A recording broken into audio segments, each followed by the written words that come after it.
Assalamualaikum warahmatullahi wabarakatuh. Alhamdulillah, pada kesempatan kali ini saya akan memaparkan materi dengan judul Kesimpulan dan Refleksi Pemikiran Ki Hajar Dewantara. Sebelum saya mulai, saya akan memperkenalkan diri. Nama saya Musa Adatin, calon guru penggerak angkatan 9 dari Kabupaten Malang.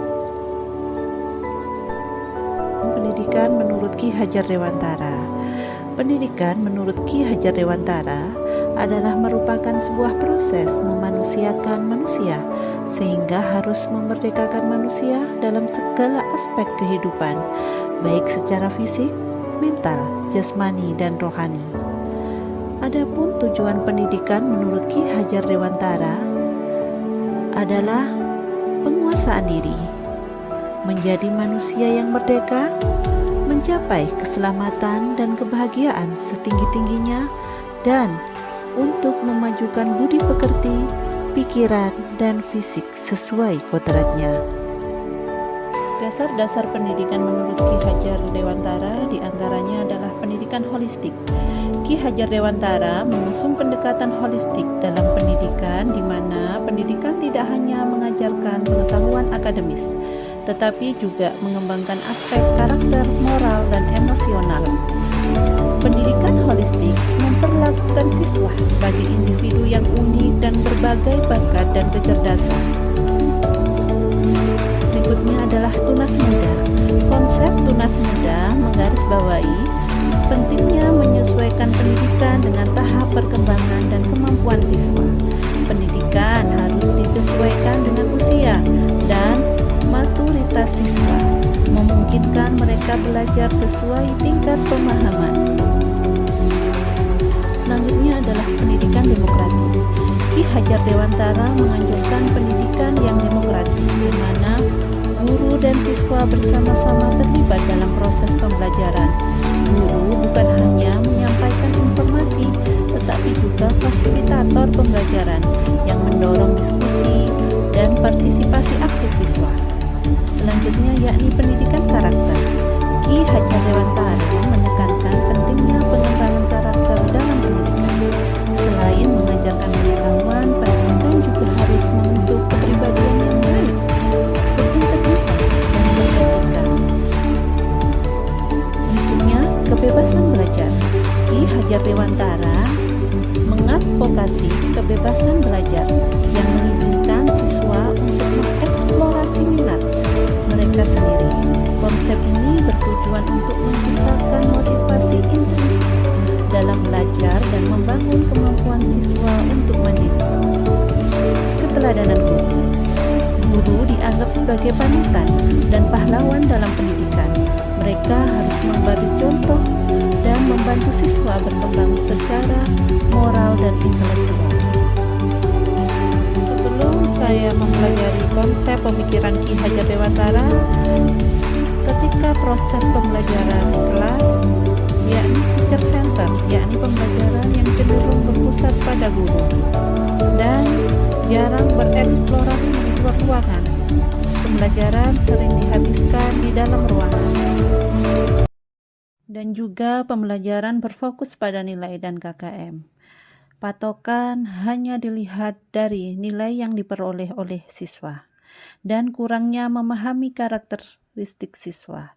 Dianggap semuanya siswa mempunyai karakter yang sama dan sering memaksakan kemauan guru. Guruku, terima kasihku. Guruku terus sayang, guruku tercinta, tanpamu Mengintegrasikan permainan dalam pembelajaran. Jadi dalam pembelajaran selalu diselingi dengan permainan, dengan tujuan anak-anak tidak merasa bosan dalam proses pembelajaran. Yang keempat, menerapkan konsep merdeka belajar.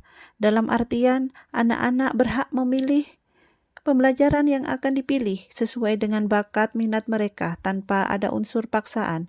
Guru hanya menuntun. Dan yang kelima yakni melakukan pembelajaran yang interaktif dan menyenangkan. Jadi tidak hanya guru yang aktif, tapi murid juga aktif, sehingga murid akan merasa senang dan nyaman ketika belajar, sehingga tujuan belajar pun akan tercapai. Setelah saya mempelajari tentang filosofi pemikiran Ki Hajar Dewantara, hal yang berubah dari pemikiran dan perilaku saya setelah mempelajari modul ini adalah perubahan pemikiran. Yakni setiap peserta didik punya karakteristik yang unik dan berbeda. Guru bukanlah satu-satunya sumber belajar siswa. Pembelajaran diintegrasikan dengan budi pekerti. Dan peserta didik mempunyai kemampuan yang berbeda-beda. Adapun perubahan perilaku, yakni menerapkan pembelajaran dengan strategi dan model yang kolaboratif dan bervariasi. Mengarahkan dan menuntun siswa belajar sesuai bakat dan minatnya. Yang terakhir, menerapkan pembelajaran berdiferensi sesuai kreativitas peserta didik. Setelah mempelajari modul ini, saya mampu merefleksi diri. Saya tahu dan sadar bahwa apa yang saya lakukan dalam proses pembelajaran selama ini belum benar. Saya kurang memahami kodrat alam dan kodrat zaman yang ada pada anak.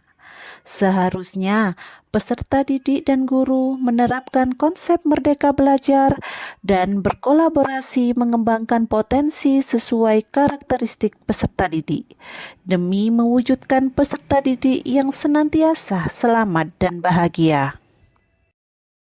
Dari materi kali ini, saya bisa menarik kesimpulan bahwa pendidikan adalah menuntun kekuatan kodrat yang ada pada anak dengan hati, dengan menanamkan nilai-nilai budi pekerti, agar anak-anak kelak menjadi manusia merdeka seutuhnya. Dan pendidikan sejatinya adalah berhamba pada anak. Wassalamualaikum warahmatullahi wabarakatuh. Sekian dan terima kasih. Salam bahagia untuk kita semua. Mari tergerak, bergerak, menggerakkan.